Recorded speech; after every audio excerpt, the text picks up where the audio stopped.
If you call the police because you and your husband got into an argument and there was some type of physical altercation, even if it's shoving, if you call the police in Florida and we show up, the officer has no alternative. We have to make an arrest. We have to. When it's family member domestic violence, you have to make an arrest. If there is any issue, you will get an alert right away as soon as you log in. You're going to have a message that something is wrong with your bank account. A lot of our officers in this country are shot, stabbed, and killed when responding to domestic violence calls.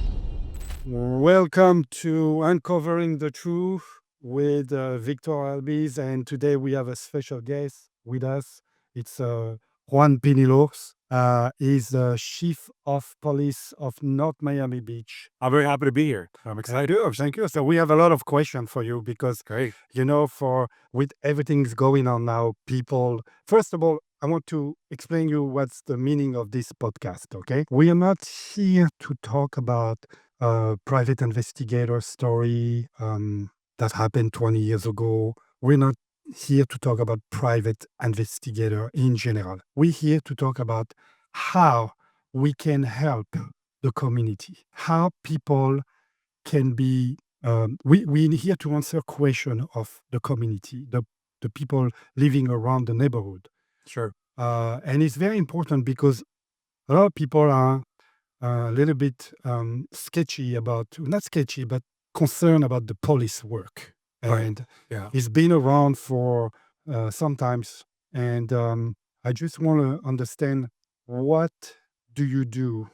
How can you help people to understand, your job? It's very relevant because it's a lot of confusion. It is. And I'm actually glad you're asking that because I think this is a good platform to, inform, the public as to how police operations work when detectives or investigators in a police department are assigned cases. What happens to those cases? How heavily are they worked? How much are they looked into? And then on the flip side, how a private investigator can aid us in certain investigations, what they can't do, because we get those questions a lot. As a matter of fact, in the past I have recommended victims to private investigators to help, because there are some things that private investigators can do, not necessarily that we can't do as law enforcement, but have time for, to dig deep. And it's not an excuse, right, for law enforcement not to be able to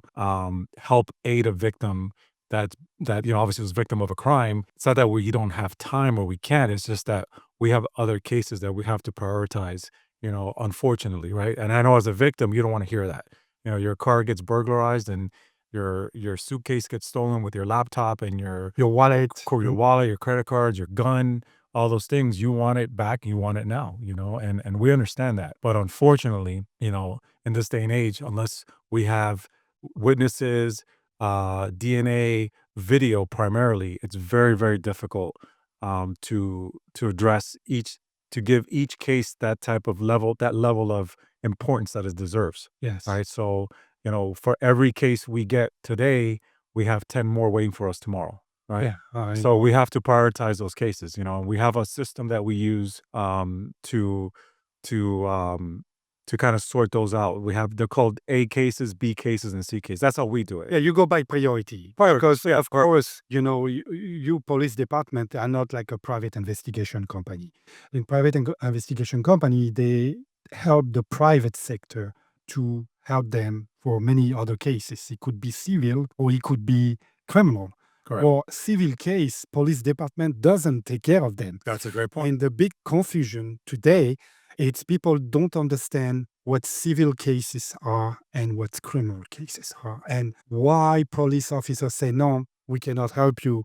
This is a civil. You need to go to court. You need to apply and file a lawsuit on this person. We cannot help you with that. And that's very important to explain people what's the difference between a civil case and a criminal case. No, absolutely. Good point. A lot of criminal court case start in civil court. Okay, Absolutely. that's happened when you start to complain. For example, your partner, you're in business with someone and you're suing them because he took some money or he did some Right. fraud, and then he appear that it's going to be a embezzlement or a financial fraud, criminal fraud, and then of course that's going to turn as a criminal case. Yeah. That's very common. I have another question I want to ask you is, I just how you the police department today with the evolution of the technology. So you're the chief of police, so you are right there. You are the one who's um, dealing with the problem every day. And the reason I'm asking you because today with AI, with cyber, crime scene are changing. A lot now crime are online, fraud, scam, uh, could be anything. Could be anything. Scam happen everywhere, even at a gas station or Yeah. anywhere. So I was curious to see how the police department today are investing in technology, maybe extending their department, opening more, focusing sometime on the cyber, computer, facial recognition system, and how you guys are. What's the evolution right now? Yeah, so, obviously, I started 25 years ago Yeah. in law enforcement, and, society has changed in 25 years. Criminals' tactics have changed in 25 years, and obviously, the evolution of, technology has changed, over Mhm. 25 years. So, it's something that we're battling every single day, to try to keep up with the trends of the criminals, and they're always looking for what's the next best thing. How do we overcome? As soon as we law enforcement, we put in measures in place to stop something. They're already working on the next two to three things to Yeah, like yeah. 1 or 2 step above Always, always. And before by the time we find out about it, it's too late, it's too right? And late. now we're more of a reactive organization than a proactive. Proactive. That's not. It's just the way it is. We don't know what the next play is, right? So we always have to remain in tune with that. So we ask the public to do their part and just staying informed as much as possible. Go online, Google these scams, see what to look for, what not to look. A lot of these financial institutions will tell you, we will not send you a text message. We will not send you an email. Yeah, We will so follow that. Remember that because it's absolutely. difficult. What I recommend to people, it's never reply spontaneously to any email or text message, Correct. even if it's come from your bank. It's okay. Go to your computer, go and logging in your online banking. If there is any issue, you will get an alert right away as soon as you log in. You're going to have a message that something is wrong with your bank account. Maybe they need to contact you. Do not click on any link or any text message, WhatsApp, Telegram, anything like that. Actually, WhatsApp, Telegram, it's a scam. As soon as it comes from those two apps, it's a scam. Correct. So this is a red flag. And So and also, I mean, I would also recommend I know it's a pain in the butt, right? But every 3 months, 6 months, change all your passwords password, on everything. Just do it because doing a little effort now is going to save you heartache and pain, in the long run. source. It's a good measure. Set an alarm on your phone every 3 months. Hey, it's time to change my passwords. Even if it's by a digit, you change it. Yeah. It'll save you a lot of grief in the long run. So that's something that we need to think twice before we do spontaneously on text message and email. Also, I wanted to ask you about domestic violence. Okay. So this is a very sensitive subject today. Domestic violence. You guys are always confronted. You're in the middle of that. It happens every day. I believe it must be one of your principal assignment on the road. I Yeah. mean, It's the how would you percentage the domestic violence work that you have to do?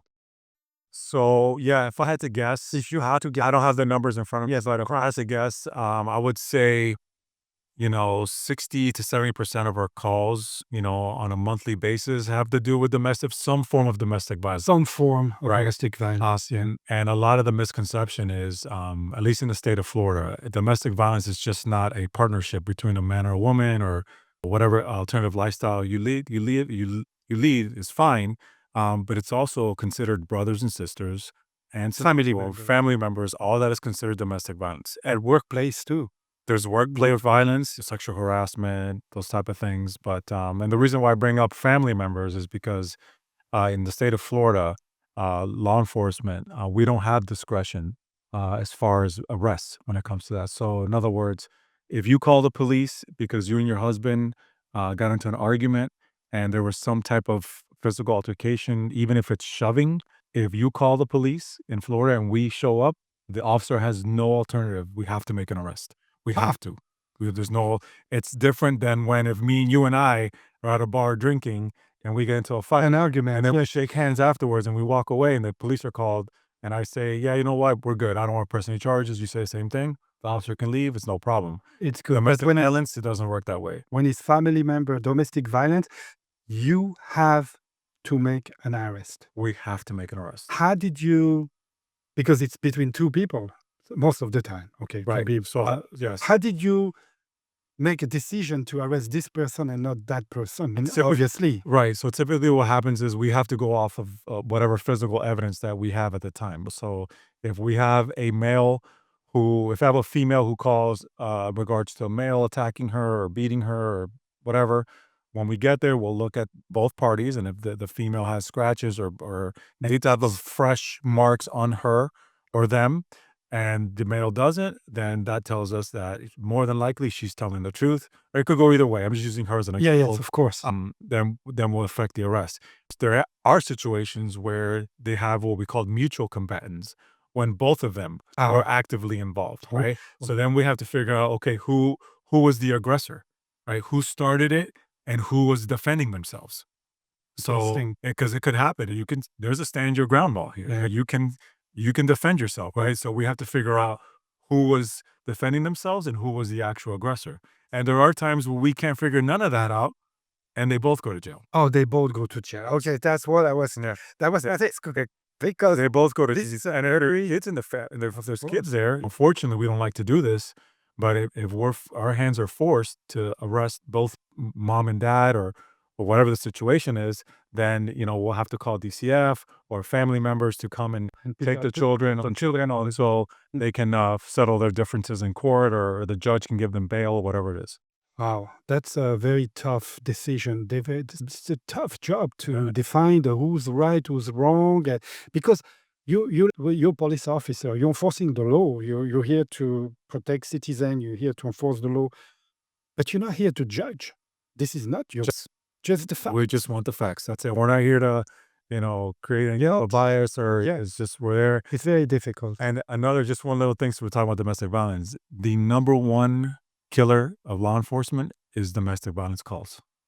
So that is a statistic that is proven in this country. A lot of our officers in this country are shot, stabbed, and killed when responding to domestic violence calls. There is a tool that I love to use. It's facial recognition. Mm-hmm. Why? Why I love to use that tool is because everything today is online. Okay, everybody, most of the people, I would say 95% of the people, they have social media account and they are exposing businesses, personal life, and etc. So facial recognition, it's a very great tool to find someone. Absolutely. Question I wanted to ask is, I know law enforcement use it because I use it with law enforcement to work few of my cases. But the question is, are you using facial recognition based on criminal database that you guys have access because you're law enforcement? Right. We don't have this access as private investigator, but you do. This is your only database that you're using when you conduct any investigation, or you're using the comment web or even the deep and dark web. I don't know if you guys have a special department for this kind of prestation, like, a job to do with facial recognition. So we have two different types of systems that we use specifically for facial recognition that have been proven to be pretty effective. Like you said, one is searches, criminal databases, and those type of engines. And then we have another software that we use I won't say the name, but we have another software that we use that does search everything, all of social media, private accounts, et cetera, et cetera, et cetera, and it's very, very, very useful. Yeah, yeah. I know you guys work with different federal agency.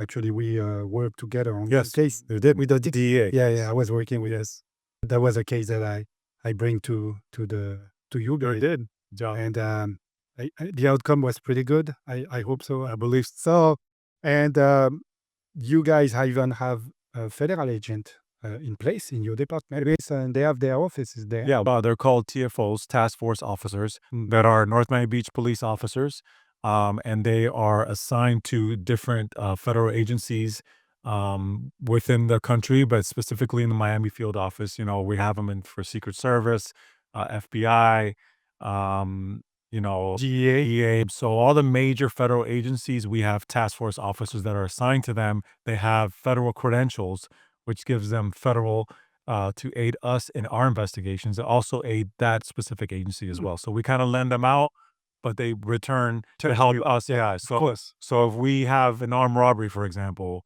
or a homicide where a firearm was used, right? We can take that case federally because we can reach out to the ATF, we can reach out to the DEA, reach out to the FBI, we can reach out to the Secret Service and charge them federally because we have task force officers that credentials to do that. And obviously we can use their resources as well. Yeah, that's nice. And this is only, I mean, it's all police department or just few police department? How it work? Because I mean, your department is middle, Yeah, I consider medium to small. medium to small, Yeah. and then there is bigger, like for Lauderdale, it's Yeah. a big department. Miami-Dade, Hollywood. Miami Beach, Hollywood, yeah, Fort Lauderdale, yeah. So they have this. Oh, sure. They Collaboration. absolutely, of- absolutely. Some task force officers are permanently assigned Ah, to them, okay. right? And some task force officers do their duties in their respective agency, and when that federal agency needs them, they'll detach and go help them out. So it depends on them for us how we can lend out. But either way, they're credentialed. They're federal agents at the end of the day. Yeah. So That's yeah, that's huge.